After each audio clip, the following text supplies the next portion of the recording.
7 o'clock. You guys ready? Good evening.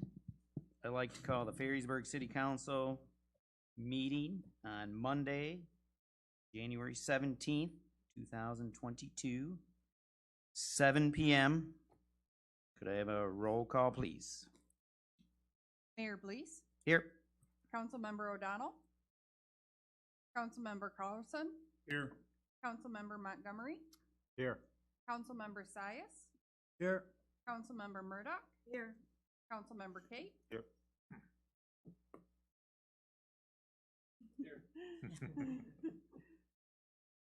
Okay, let's have the invocation by Councilmember Kate. Please stand. Please pray with me. Lord God, in our hearts and minds, we plan our course, but we pray that you would establish our steps.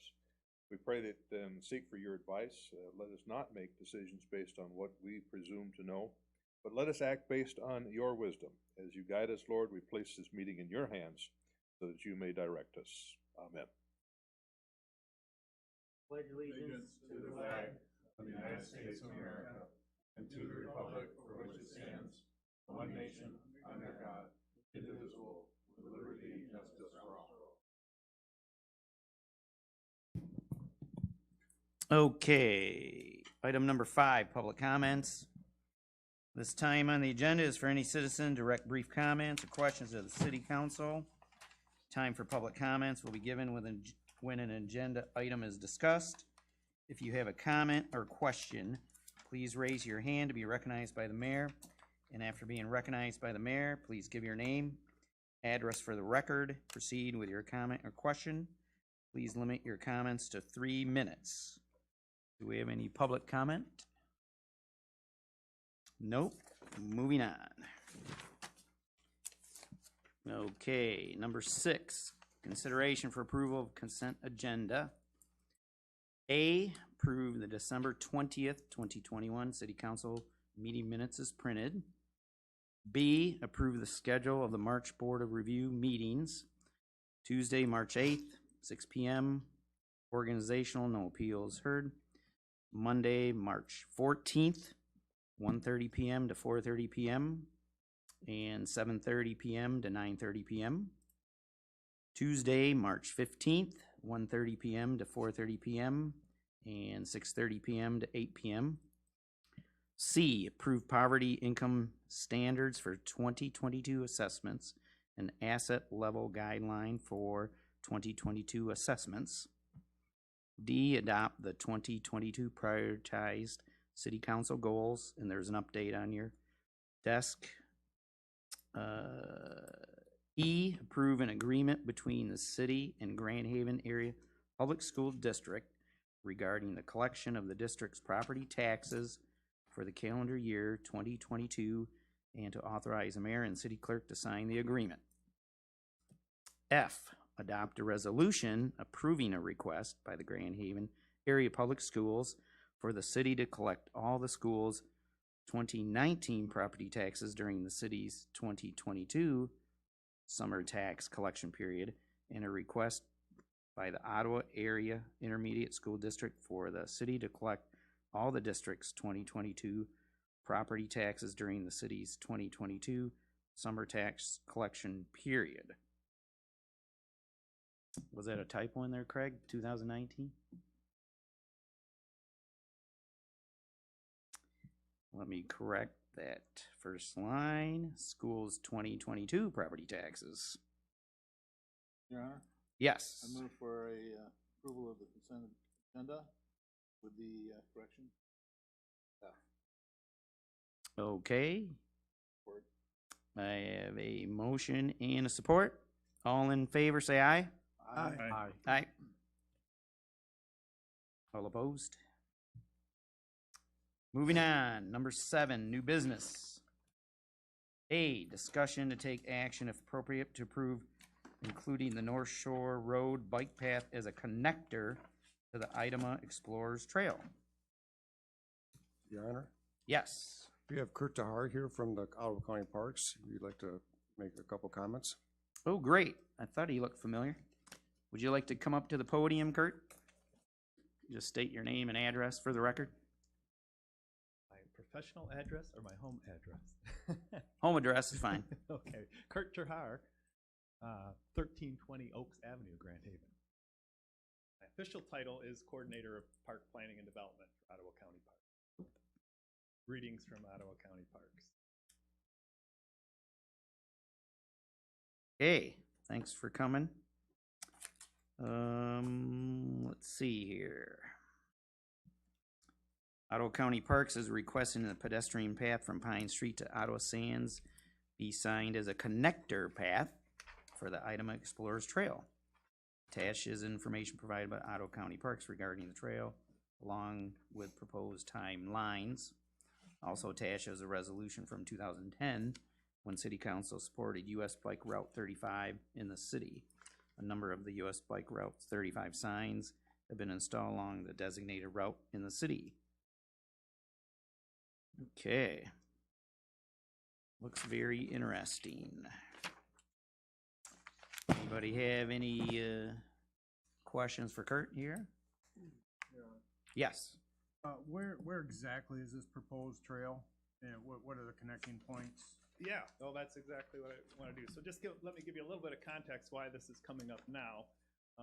If you've been following Ottawa County Parks for the last few years, you know we've been making quite a big deal about our Grand River and the Grand River Greenway project, which has been going on for 20 or 30 years, where we've been acquiring property along the Grand River. Ottawa Sands is one of those pieces, and now are connecting those properties with a non-motorized trail. And at this point in time, a couple of big things are about to happen. One is that we are going to complete a trail connection south of Grand Haven. You're familiar with, in Grand Haven Township, Mercury Drive, there's a trail that goes out that way. It stops at 144th. And then we built trail several years ago out towards the 231 bypass. So there's this gap in there. We anticipate that that gap will be filled here either in late 22 or 23. So we think that will be a big deal for trail users in Ottawa County. And I can show you another map of that because it will complete kind of this other loop that goes through the Tri-Cities. So they'll complete this loop that goes through the Tri-Cities. So this is the bypass, the 231 bypass. Like, so the North Bank Trail goes out here, the Spoonville Trail crosses the bridge. We built a little bit here, Grand Haven Township's piece. We're going to be building this piece here along Green Street. And then we're also working with the city of Grand Haven to create a route through town that will kind of create this big loop. So that's one thing that's happening. And then we also have been fantastically fortunate to have a huge donor give to our Ottawa Sands project. So we think some major improvements will be happening there again late 2023. And so we've wanted to make this link between these two projects. So the Ferrysburg is really just designating and signing a route through town, right? So here's the drawbridge here. So we would be using existing trail, right? You come off the highway there, you go under the bridge through Ferry Park, up Pine Street, west on 3rd, up 174th, and then on North Shore Drive all the way out to the park. So what we would hope to do is to add some wayfinding signage.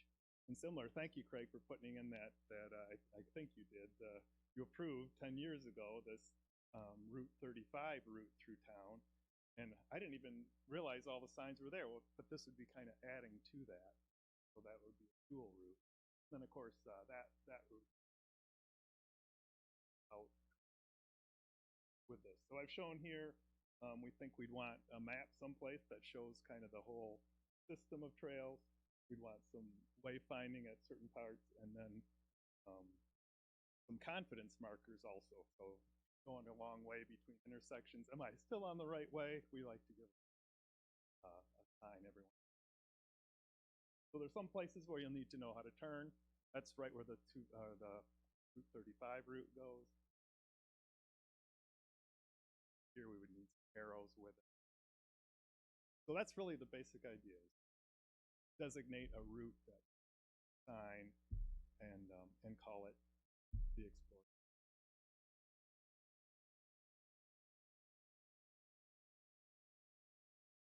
Cool. Anybody else have questions for Kurt?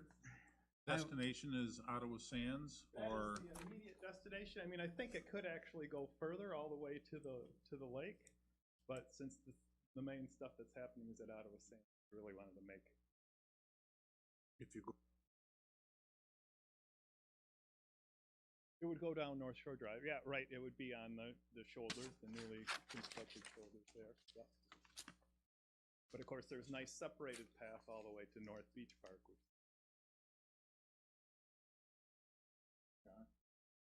I have one area of concern in there, and that's going down Third Street underneath the bridge. That really isn't doesn't really have any good bike paths in there. Maybe perhaps we should run it over maybe Ridge Street. Plus all the traffic that uses Pine Street or M104 interchange right there. There's a lot of trucks, everything that goes under there. That might be.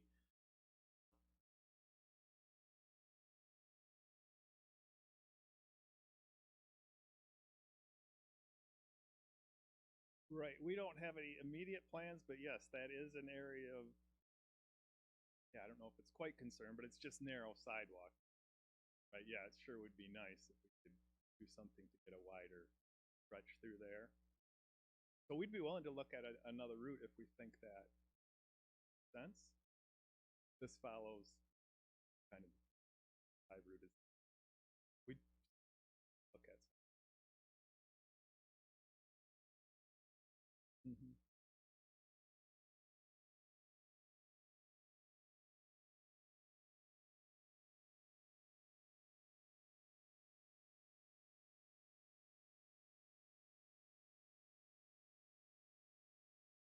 That much farther down the road to go.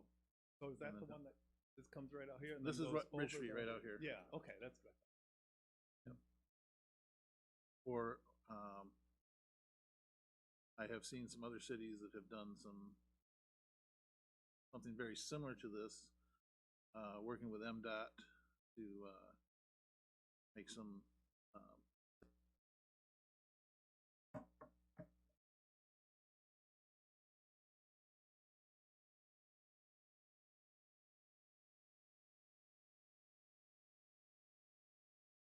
Yeah, we can look at almost anything. I mean, obviously, this is a fairly simple, not a high investment thing. It's more just directing people through. But we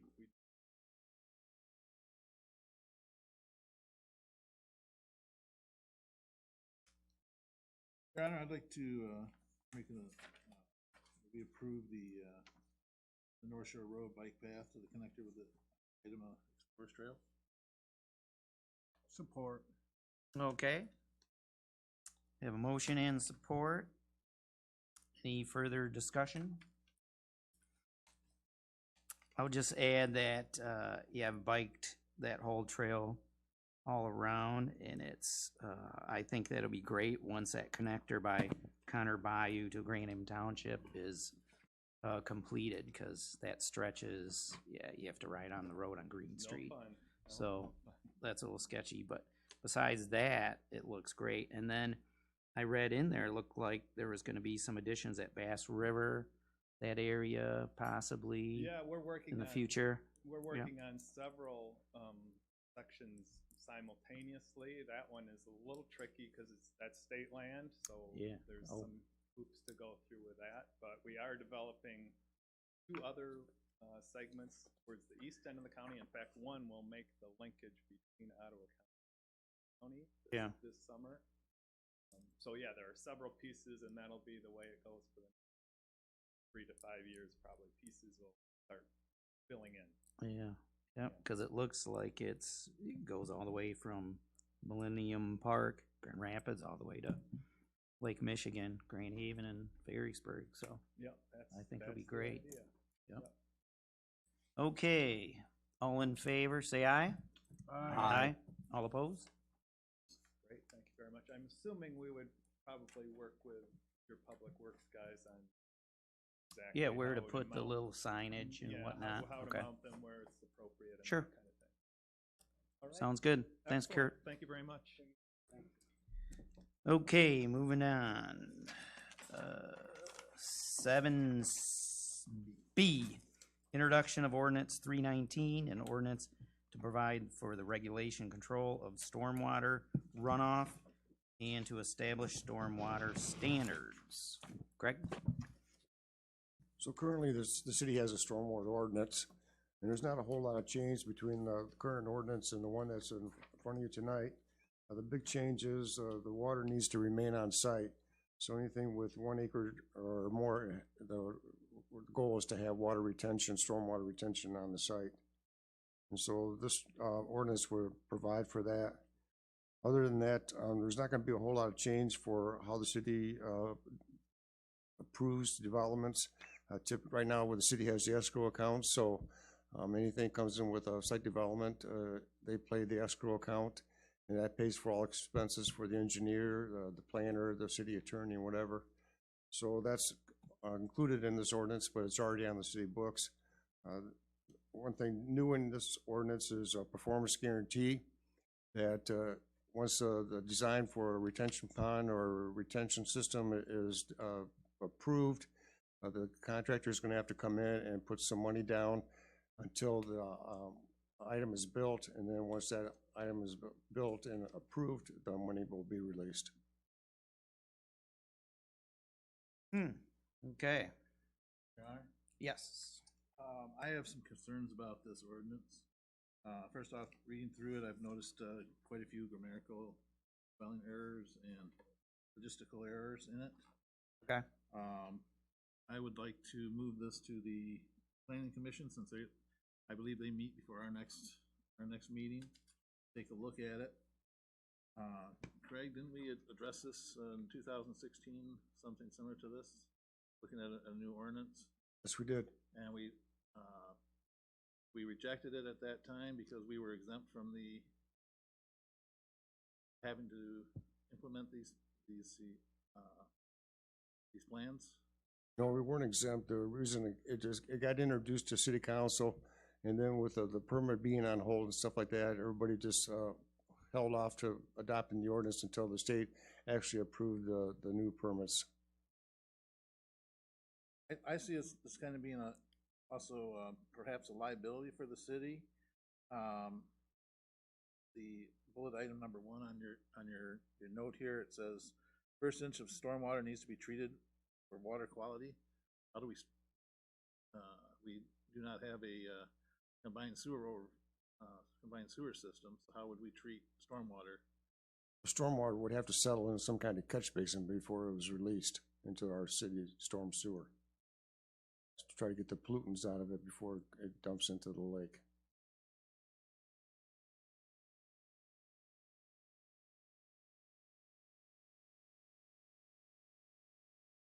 So we typically do that now when there's a development comes in. The city engineer gets involved on all the site plans. When Channelside was developed, the site plan went through the engineer, and he makes sure that it's going to meet the retention requirements. So there's not a whole lot of change the way we're doing business now. Anytime a development comes in, we put that site plan through to the planners, to the engineers, to the city attorney, to make sure that everything is up to what it should be, and it's not going to adversely impact neighboring properties or the stormwater or the city in any way. This just affects 1 acre land or more, correct? Yes, right. For commercial or industrial really is what it's after. and we really don't have that right now. Too much acreage or land. The vacant land in the city is limited, yes. Like I said, I would like to have the, I believe we're kind of bypassing the planning commission. They look at the ordinances, make recommendations. That we got a couple months yet before this has to be adopted. I would like to see this perhaps go to the planning commission for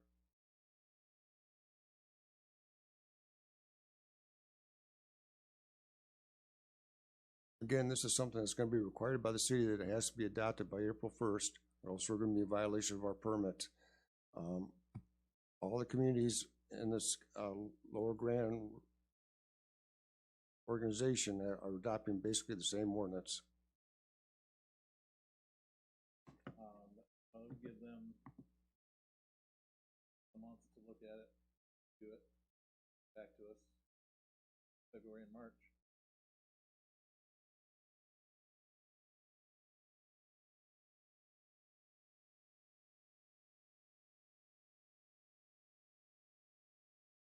Yeah, so there are a lot of errors in this that I've read in this, draft. If you, I've got to fix those, if you can let me know where those are, we can take care of those, but it's up to council. If you want to take it to planning commission, we can certainly do that.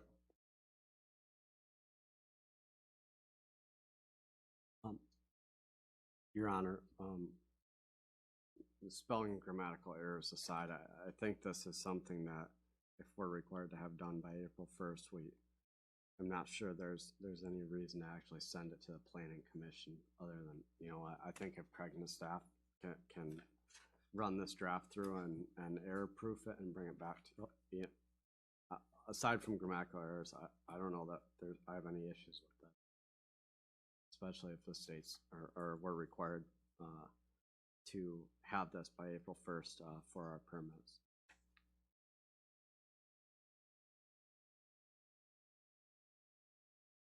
Yeah, sure. Craig, is this just a statewide baseline of their ordinance, what they like to see for pollution? Or, I mean, how many, can we change this ordinance, or, I mean, this is written by the state, what actions can we take if we don't like a part of it? Well, it's not written by the state. It had a lot of input from the state. So the Lower Grand region put this together with consultation from the state, what they want to see in the ordinance. And that's how this was developed.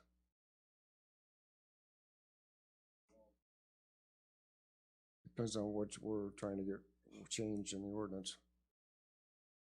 I mean, if you're gonna try to sit there and say, we're not gonna have water retention requirements, I'm not sure that's gonna pass. No. Making sure that the clerical errors are taken care of. Doesn't sound like we have much choice in the situation. Yeah, I did notice on the second page one, it just says City of Ferrysburg, County of Kent, so we just change that to Ottawa. Good. I just caught that one, but I didn't really read through every single page, so. But, yeah, I'm not sure if, Rich, do you think the planning committee would have any input in this kind of stuff, or it's really, We certainly could Something review that- it, but, I don't know if, sounds like it's fairly boilerplate. But Your Honor, Yeah. we're not making a decision on this tonight. This is No. just the first No. read, right? Okay. yeah, this is just Right. introduction. Right. The reason I brought that up is because we are gonna be meeting after the planning commission meeting in, February. So if we were going to have them take a look at it, we're gonna have them take a look before our next meeting, or the next couple of, I've given 2 months to take a look at it. We were exempt from having to have this done before, one of the few areas that were our current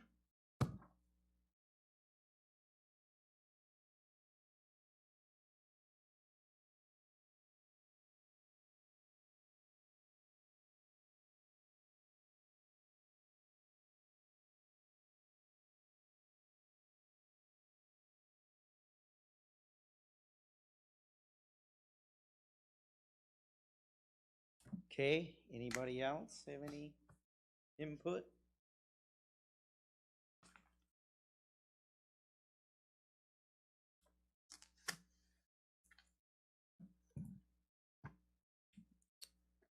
Well, Tim would like, I guess, the planning committee to look at it.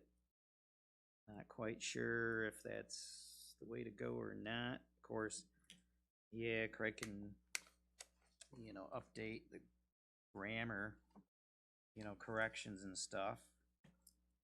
it's up to the council, what you guys decide on what, you know, You're on. okay? We can run this by the planning commission. I'm not sure, if they're gonna, it doesn't hurt to get some more input on it. We have a little time on it.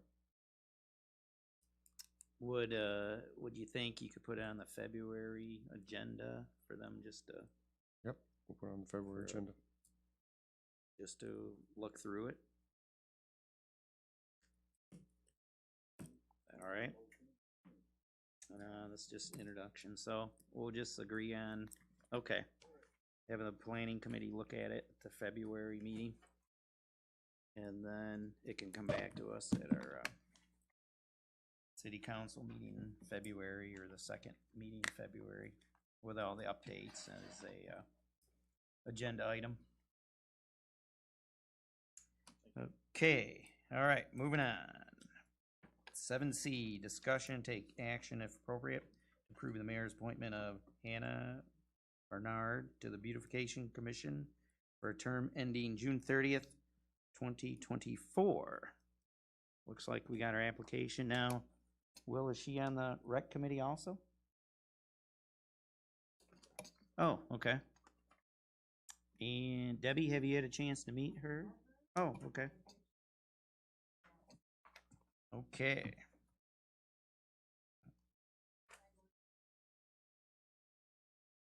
Support. All right, we have a motion and support for Hannah Bernard for the Beautification Committee. All in favor, say aye. Aye. Aye. All opposed? Motion passed. Okay. Moving on, D, work session, social media policy.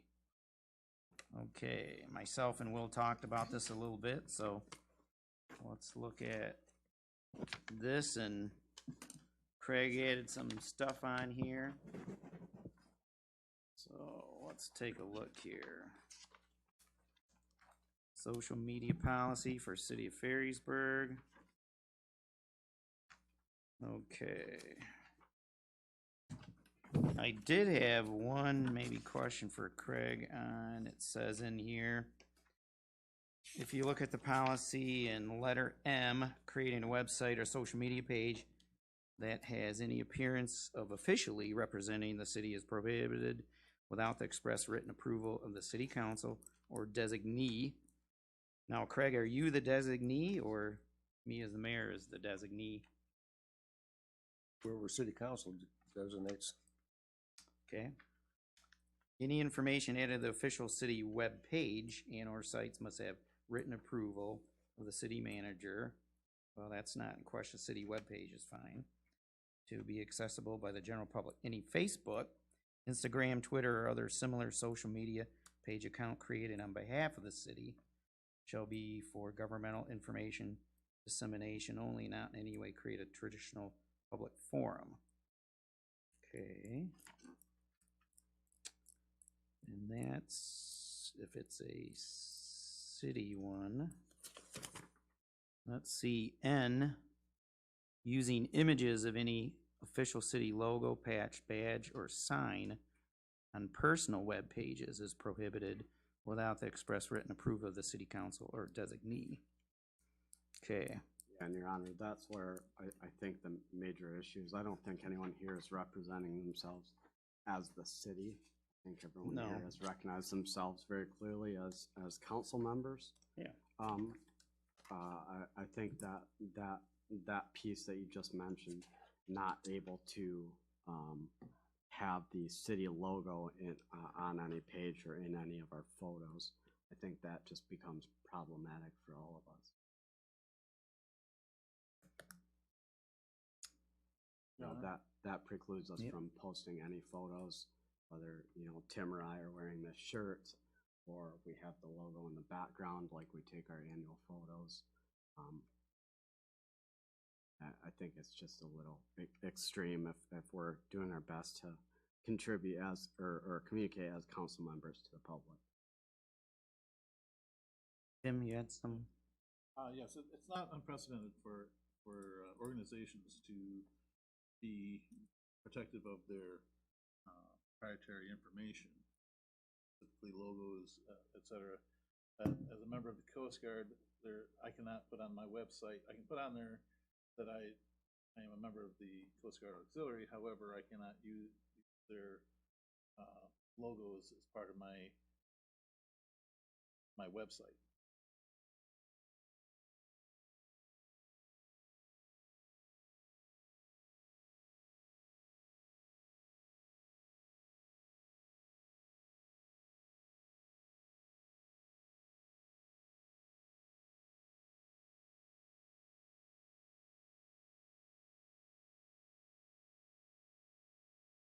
Clubs, places that look negatively on education. I think that's what they're trying to prevent here, is something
So, Councilmember O'Donnell, I'm a little confused at what you're saying, because I think you're agreeing with me that we should allow photos or logos used on our personal pages or council pages. I think it's just wanted to clarify that that's what you're saying. I think it's important that we identify ourselves clearly as council members if we choose to on our social media pages. I don't think there's any difference in that if I'm clearly identified as a council member versus yourself or someone else doing an interview for the Tribune. But at this point, we're in the employee policy, we're identified as employees, not as elected officials. So we're held to that standard where we're not able to put any photos online on our personal pages or otherwise that have the Ferrysburg logo on it. And that seems a little extreme when we're trying to communicate with the public in every means possible. I don't see a problem with us, if you are at an event and you have a photo, like the group council photo, want to send it to some.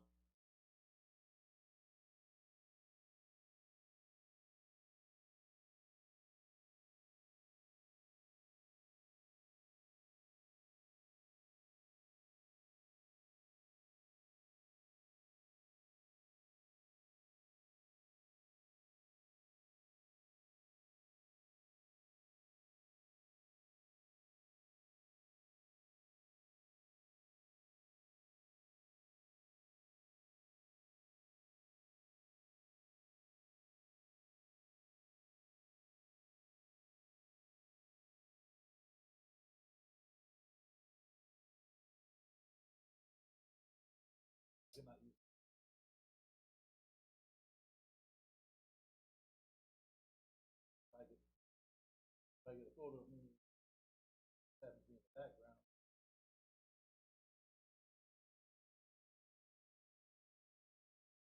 Right, but the way you're explaining it would preclude me from sharing, the the council agenda on my Facebook page, because it has the logo at the top, and you're saying that you don't agree with having that header utilized.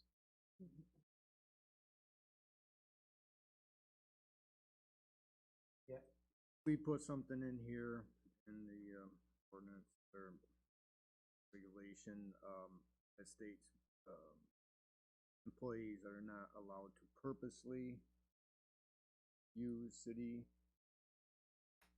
letterhead, photo. And he puts that online. He's not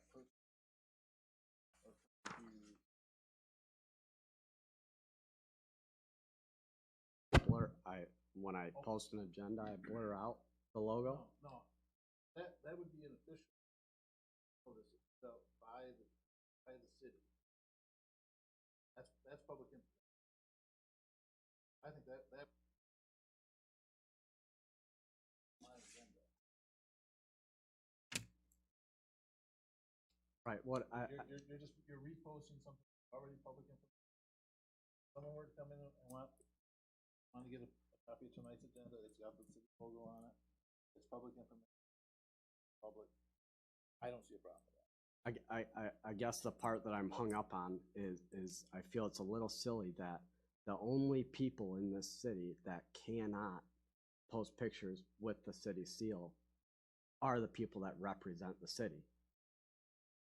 Anyone in this city can post pictures using the seal. We've had, in fact, we've had residents that have actually used the seal as a letterhead to draft a letter and send to various other citizens.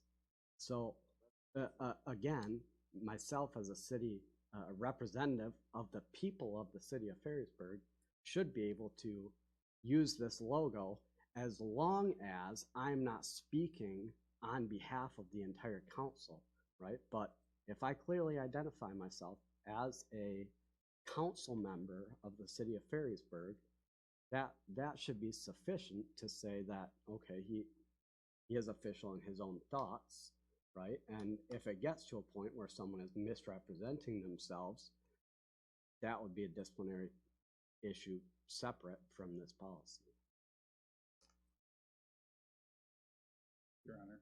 Yes. One thing that's happening in Grand Haven is they have a city councilman in the city of Grand Haven that has his own personal Facebook page, but then also he's either registered as another Facebook account as a public official or an elected official, and he's posting agendas. And I don't know if he's posting personal opinions or just agendas. I haven't looked at it that much, but he's differentiating himself as being a politician or an elected official. And he may even have the city logo on that page as the header. Unfortunately.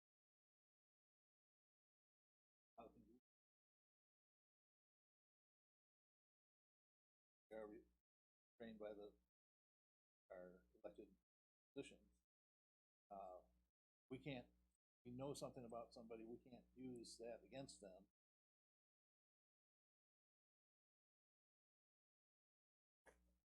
Whereas when we're turned around, use that in trouble. I think there's several of them that have them. It's actually quite common. Your Honor? And Go ahead. I don't think this is, I know this is not uncommon in any other level of government except ours, specifically here. As Rich said, Grand Haven hasn't had this problem. They clearly identify themselves. And I guess that's what I would ask is we just make an exemption if, and I know we're identified as employees, which is why we fall into this policy for the city of Ferrysburg, because we collect a Ferrysburg paycheck.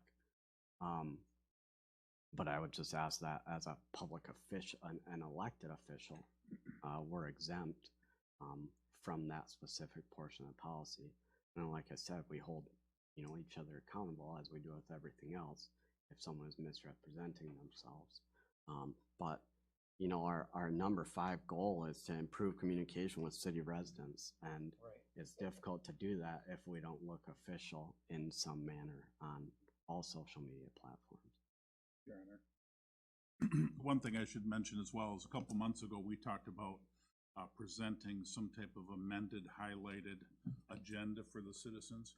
And that's one thing that one city council member is doing extremely effectively in Grand Haven on his political Facebook page is, for example, on tonight's agenda, there's a whole bunch of gobbledygook here that most citizens aren't going to pay attention to.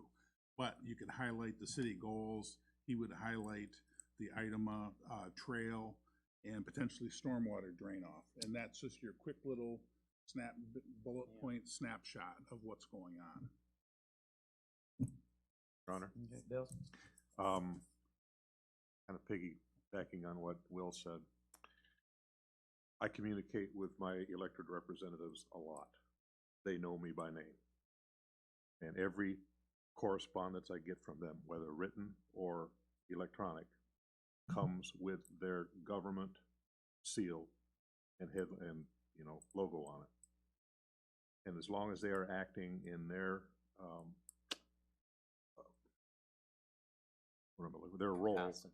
their capacity as an elected official, I see nothing wrong with using that logo, that letterhead. If we are acting in our capacity as elected officials of this city and communicating with our constituency, our residents, I see nothing wrong with elected officials using this logo and this letterhead, including electronically, as long as we are clearly representing ourselves as members of the council and not presenting council opinion. I agree with that. But I want to be cautious of.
What people do with public officials and making comments that seemingly were innocent at the time, but they said, well, this is their official.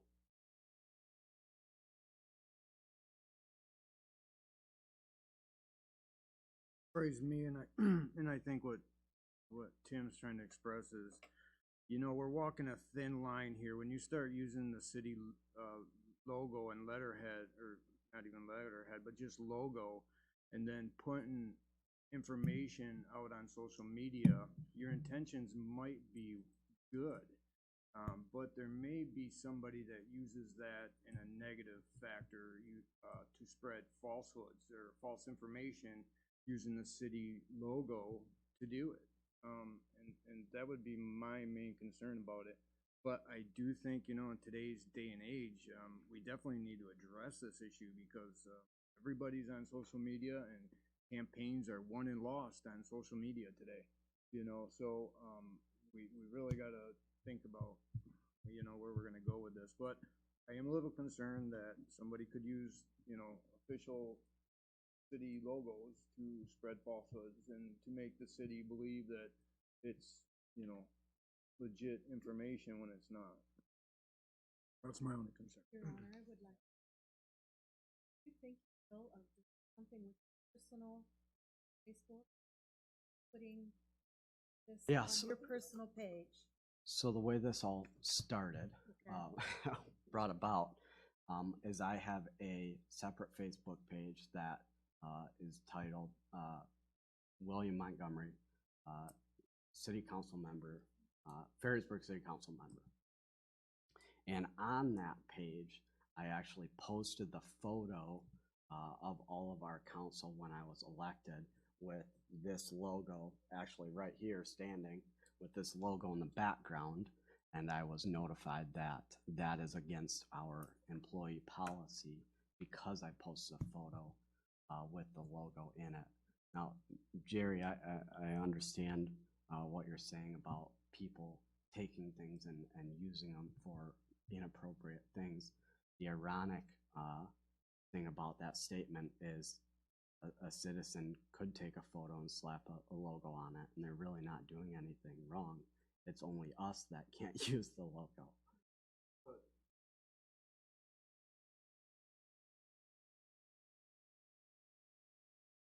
And you, but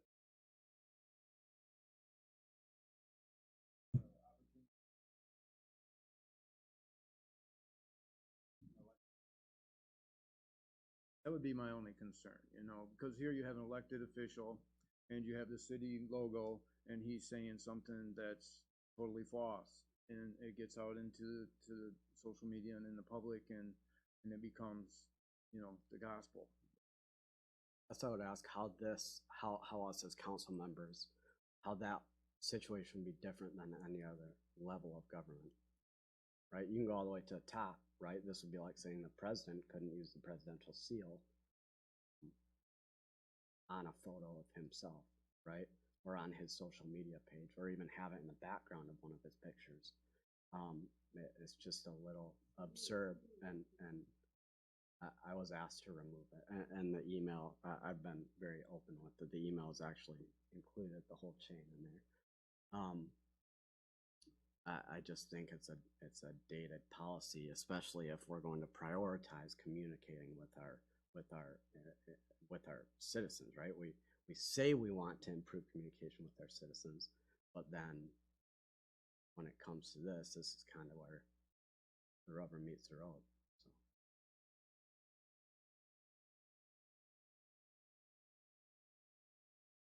Yep, and I had that conversation with Will too, because I have a personal Facebook page, and when we had our picture, all the city council, I put it on my Facebook page. Well, I didn't really get approval from city council or designee, so it's like, could I have that on my personal Facebook page? I'm not sure. No, I took it down right away, but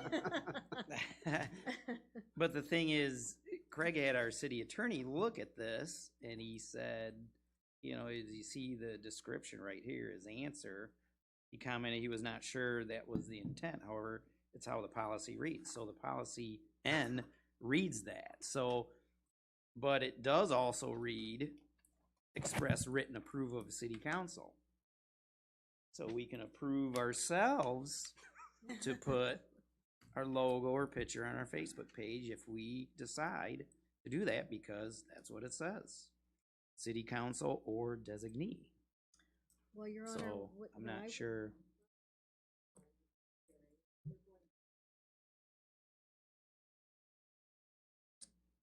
Everybody made the comments that we are not open. We do not communicate well with the public. They feel that we're not listening and we're not responding. That was said to us over and over and over. So if you can't do anything, then what? What do you do? Yeah, so Craig, what do you think? What's your opinion of number N, letter number N, if we either look at it, strike it, adjust it? What do you think? How about I run it by the city attorney and see if I come up with some draft language and bring it back to city Yeah. council? How about that? You guys okay with that? Will, what would you like to, do you have an idea what you'd like it to say? I would like to have Craig talk to the city attorney. I think the mayor's right. I think probably striking N would give us what we're looking at. Otherwise, just something exempting elected officials from the employment policy or this portion of the employment policy, or just an exemption for elected officials in general. We can add some clarification, if people want to feel more comfortable about they're clearly identifying themselves as city council members on their whatever pages that they may have. But to that note, and Bill, I know you had a comment too, but honestly, with this being a goal, right? This I know it's our fifth, our fifth priority, but this is kind of an easy win for us. I would encourage everybody to have some sort of a social media page that's separate from their personal one, that's identifying themselves as an elected official, that just gives people that that extra path to communicate with us as a city. And I know some of you are engaged in different things in the city, right? But Tim, you're a great example of this. I know you've talked on various forums on social media, but many times on there you're not identified as a council member, which may bring you it may bring you that more recognition that, oh, okay, he does know what he's talking about, because it's not some random guy on Facebook that's talking, right? It's Tim O'Donnell, Mayor Pro Tem, City of Ferrysburg, right? And that's all there so that they can see your immediately and not have to dig into it.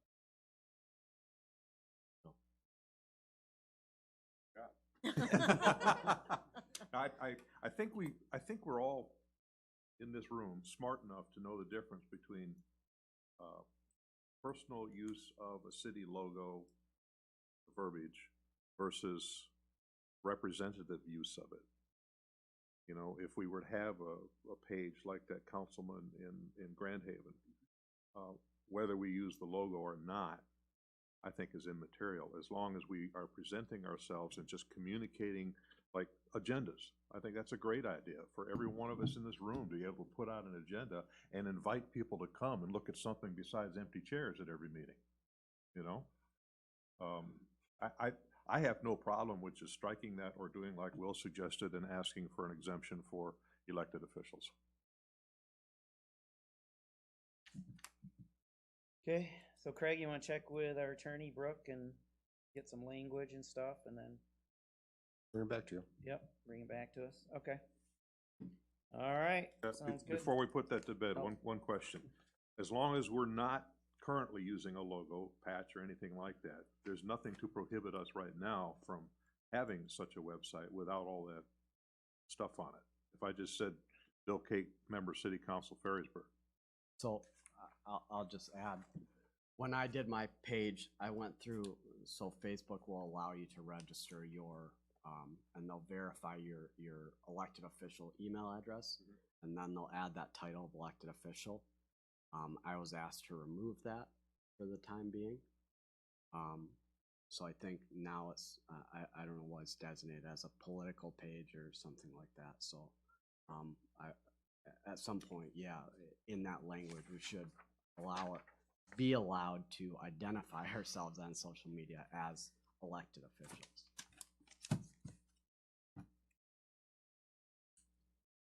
Okay.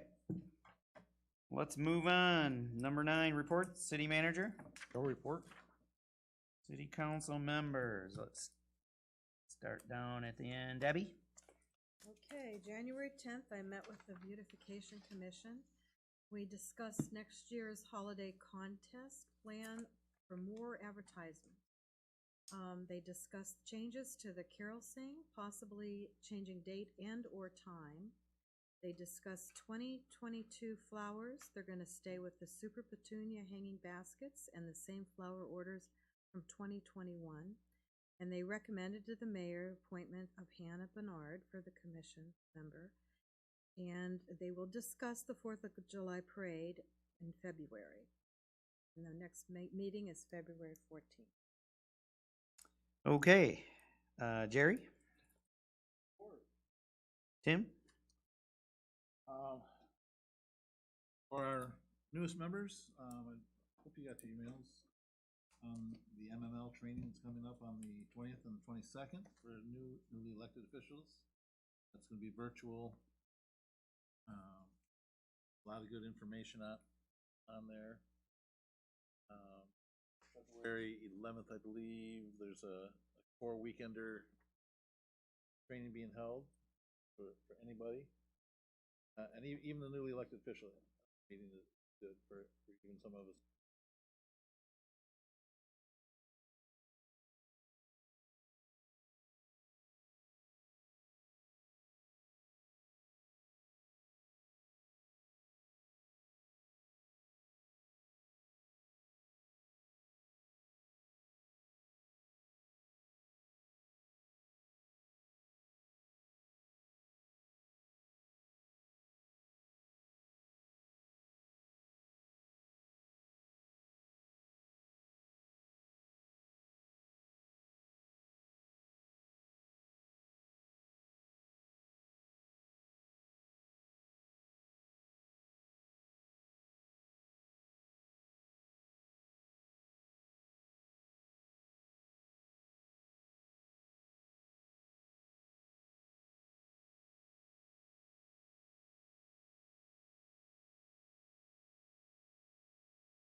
Okay, Rich? No comment. Bill? God, thank you guys for excusing me in December. My family was all homesick with COVID, but we're all better now. So thank you for keeping us in your thoughts. I was unable to make it to the rec commission meeting because of that, but they're working on great things and continue to prioritize projects for the Fire Barn Park. I also met with Chris from Nora in January. Lots of great events coming up with Nora. I encourage everybody of all ages to look at their website. They have axe throwing at the Rod and Gun Club now. I guess that's been pretty popular lately, so just check out their website. There's always new stuff being added. So other than that, end of report. Thank you. All right, cool. Bill? The Economic Development Task Force has not met since November, so there's no report from them. Okay. All right. Let's see what I have. We had our police commission virtual meeting January 5th. Got to meet the new sergeant, which he was here, Jake, in person last month. And then the sheriff was on, under sheriff, the lieutenant, Christy went, chief deputy was on. We had a pretty good meeting. We talked about having cones with the cops again, the ice cream thing at Alamode in the summer. And then I want to congratulate, or it looks like we're going to have a new employee, Kathy Lager. Is going to start next week, Jesse? Yes, Is that one? Monday. Sweet. Good news. Okay, end of report. Motion to adjourn. Some time for football. Yeah. Yeah. Here comes staff. Hey, you're still alive. Oh.